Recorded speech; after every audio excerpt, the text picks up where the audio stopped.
Hello,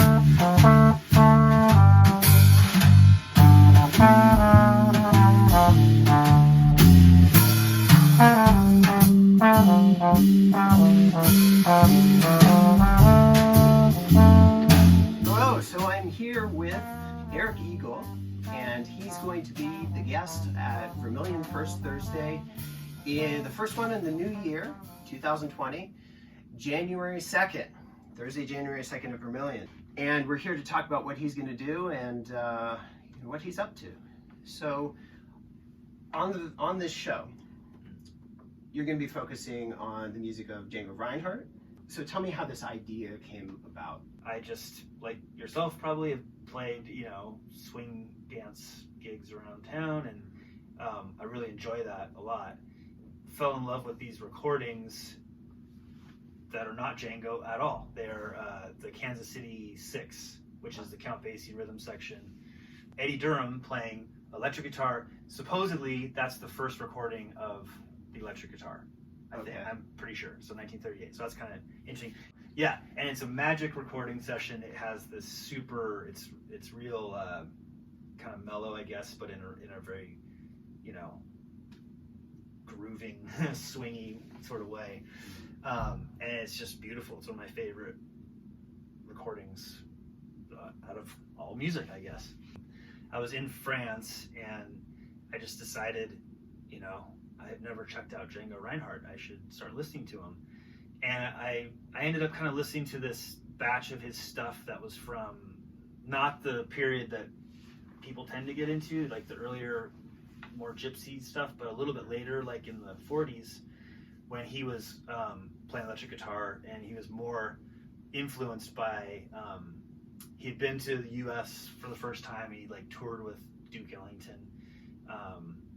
And so he's really getting influenced by swing music, American swing music, and then bebop as well.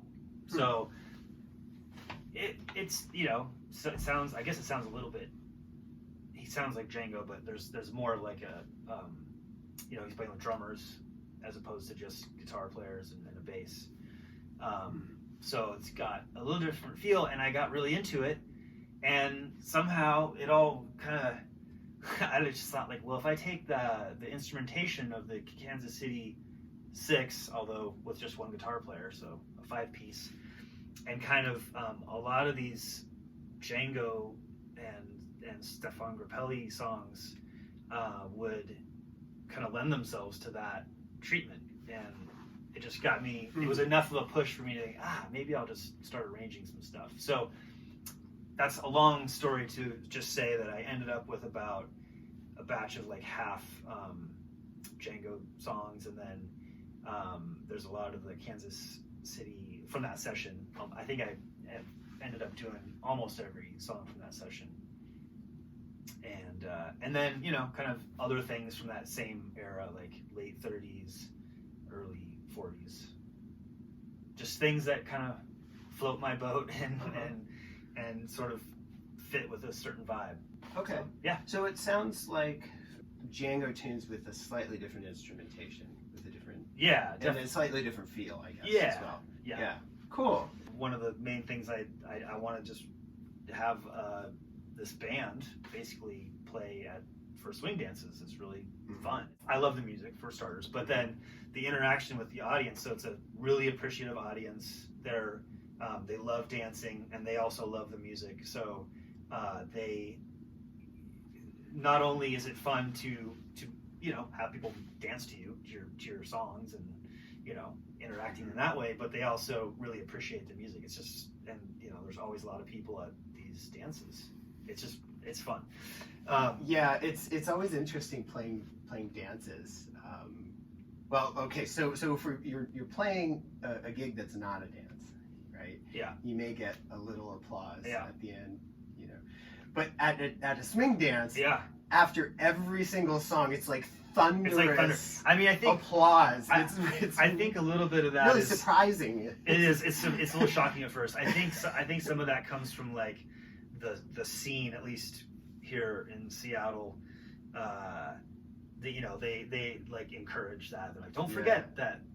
Don't get so into your dancing that they're you forget to I've thank the seen band. that everywhere though. Okay, yeah. Everywhere. Yeah, I've done that great. in Albuquerque and seen that. It's part of, it's like part of the culture. Yeah, I think it's definitely part of the culture. And it's really cool. It's really cool to get that feedback. Yes. You know? And you could see when they're dancing, like they're really enjoying it. They're appreciative. Yeah. So I get it. So we play together in Wayne Horvitz's Royal Room Collective Ensemble. We do. And that's really fun. I always love playing with you in that. And what other projects are you up to? I kind of do a lot of stuff. I'm currently playing in the band for a burlesque show for the Nutcracker at the Triple Door. Mm-hmm. I play with Wayne in a number of different projects. We worked on a record project, I guess, recording project with as a trio with Jeff Harper called Snow Ghost. Is there anything else that you'd like to say about what you're doing, or anything else? Well, I want to go on record saying that I will make my first record, my first recording. Yes, of my own stuff. All right. Which will not be this. It'll be, I'm not sure what it'll be yet. You all hear that? Hold me to it. Yes. Yes.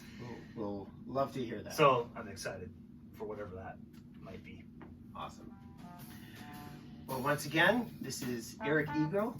He's going to be playing at Vermillion First Thursdays, the first one of 2020, and that will be on January 2nd, Thursday, January 2nd. So come check it out.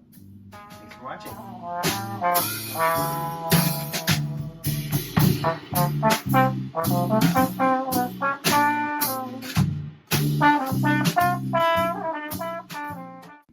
So Django Reinhardt famously has 4 fingers. Yes. And what do you think? Do you think we should do 4 fingers of scotch as a drink spatula? Do you think? Well, it's actually he actually had 5, but they were 2 of them were kind of like fused. I didn't really know anything about Django, but I went down some Wikipedia wormholes. But he actually he got burned in a fire in his travel gypsy caravan house thing, and they got kind of fused together. I think. Wow. Kind of crazy, but 4 fingers, sure. I like the idea. Yeah. That's quite a drink, though. Yeah, it really is. Yeah. We'll see if Diana goes for that. That is quite a drink. It could make for an interesting night.